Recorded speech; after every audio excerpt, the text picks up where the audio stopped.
അസ്സലാമലൈക്കും, നമസ്കാരം. എന്തൊക്കെ മുത്തുമണിയുടെ വിശേഷങ്ങളൊക്കെ എല്ലാവർക്കും സുഖമല്ല? എല്ലാവരും സുഖമായിരിക്കുന്നു വിചാരിക്കുന്നു. എല്ലാവരും സുഖമായിരിക്കട്ടെ. പുതിയൊരു വീഡിയോയിലേക്ക് എല്ലാവർക്കും സ്വാഗതം. അപ്പോൾ ഇന്ന് കുറച്ച് ഉഴുന്നുവട ഉണ്ടാക്കാനുള്ള പരിപാടി കേട്ടോ. 4 മണിക്കേറി പലഹാരം ചെറുതായിട്ട് ഉഴുന്നുവട ഉണ്ടാക്കാം. അപ്പോൾ അതിന് വേണ്ടിയിട്ട് കുറച്ച് ഉഴുന്നൊക്കെ വെള്ളത്തിലിട്ടിട്ടുണ്ട്. അപ്പം എന്നാൽ അതിൻ്റെ ഒരു വീഡിയോ എടുക്കാമെന്ന് വിചാരിച്ചു.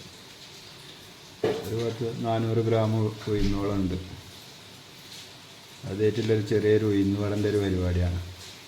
അപ്പോൾ എല്ലാവർക്കും അറിയണ ഈ കാര്യം. എന്നാലും നമ്മൾ എടുത്തപ്പോൾ ഒരു വീഡിയോ ഉണ്ടാക്കിയപ്പോൾ ഒരു വീഡിയോ എടുക്കുക എന്നുള്ളൂ കേട്ടോ. കുറേ ദിവസമായി നമ്മളെ പാത്തു പറിച്ചു തുടങ്ങിയിട്ട് വട അപ്പോൾ അത് ഉണ്ടാക്കി കൊടുക്കാൻ വിചാരിച്ചു. അതിങ്ങനെ ഉണ്ടാക്കുകയാണെങ്കിൽ നമുക്ക് വീട്ടിൽ തന്നെ ഉണ്ടാക്കുകയാണെങ്കിൽ വളരെ ഈസി ആയിട്ട് ഉണ്ടാക്കുകയും ചെയ്യാം, വയറ് നിറയെ കഴിക്കുകയും ചെയ്യാം. അതിൽക്കൊരു ചട്നിയും കൂടി ഉണ്ടാക്കി കഴിഞ്ഞാൽ അപ്പോൾ നമുക്ക് ഉണ്ടാക്കാൻ വേണ്ടിയിട്ടാവുന്ന ഉഴുന്നൊന്ന് അരച്ചെടുത്തിട്ട് വരാം. അപ്പോൾ ഉഴുന്ന് അരച്ചെടുത്തിട്ടുണ്ട് കേട്ടോ. അല്ലോ ഈ ഒരു പരുവത്തിൽ ആക്കി ഉഴുന്ന് അരച്ചെടുക്കുക. ഇനി ഇതിലേക്ക് കുറച്ച് ഉള്ളി, അതേമാതിരി ചെറിയ ഉള്ളിയാണ് കേട്ടോ ഇടുന്നത്. നമുക്ക് ചെറിയ ഉള്ളി ഉണ്ടെങ്കിൽ അതിടാം, വലിയുള്ളി ഉണ്ടെങ്കിൽ അത് ചെറുതായിട്ട് കട്ട് ചെയ്തിട്ടിടാം. കറിവേപ്പില, ഇഞ്ചി, പിന്നെ കുറച്ച് കുരുമുളക് ചതച്ചത് വേണമെങ്കിൽ ഇടാം, അല്ലെങ്കിൽ ചതക്കാതെ അങ്ങനെ ഇടാം. അപ്പോൾ കുരുമുളകൊന്ന് ചെറുതായിട്ട് ചതച്ചിട്ടിട്ടുണ്ട് കേട്ടോ. പിന്നെ അതിക്കിടാനാണ് പച്ചമുളക്, കറിവേപ്പില, ഇഞ്ചി, ചെറുള്ളി, ഇത്രയും സാധനങ്ങൾ വേണം. പിന്നെ ഇതിട്ടിട്ട് നല്ലോണം ഒന്ന് മിക്സാക്കിയിട്ട് എടുക്കുക. പിന്നെ നമുക്ക് എണ്ണ ചൂടാക്കിയിട്ട് അതിക്ക് ഇങ്ങനെ വട ഇട്ട് കൊടുക്കാം.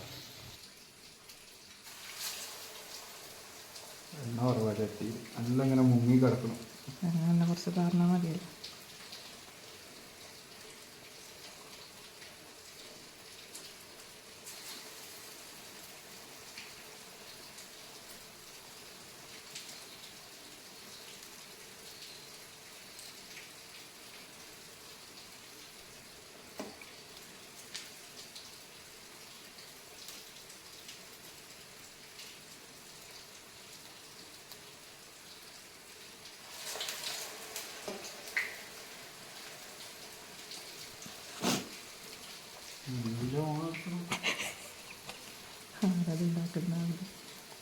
ഇവിടെ വീഡിയോ ഉഴുന്നുവട ഉണ്ടാക്കുന്ന വീഡിയോ എടുക്കണേ, ഉണ്ടാക്കണ ആളെ കാണുള്ളൂ. അപ്പം അതിലെല്ലാവരും കാണുന്നുണ്ട് ഈ വീഡിയോ എടുക്കുമ്പോൾ.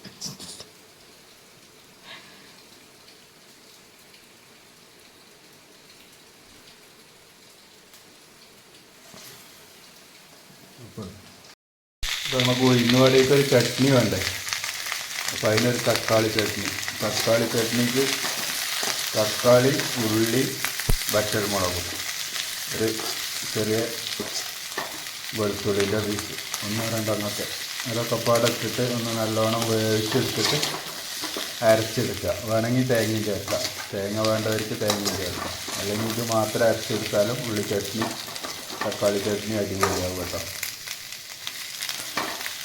അപ്പോൾ അതൊക്കെ ഒന്ന് ചൂടായി വരട്ടെ, വെന്ത് വരണം. നമ്മൾ ഉഴുന്നുവട കുറച്ചൊക്കെ ഉണ്ടായി റെഡിയായി വരുന്നുണ്ട്. കുറച്ചും കൂടി ഉണ്ടാക്കാം.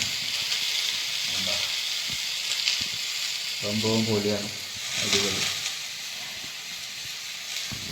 അതേമാതിരിയായിട്ട് ചട്നി ഇവിടെ ഉണ്ടാവും.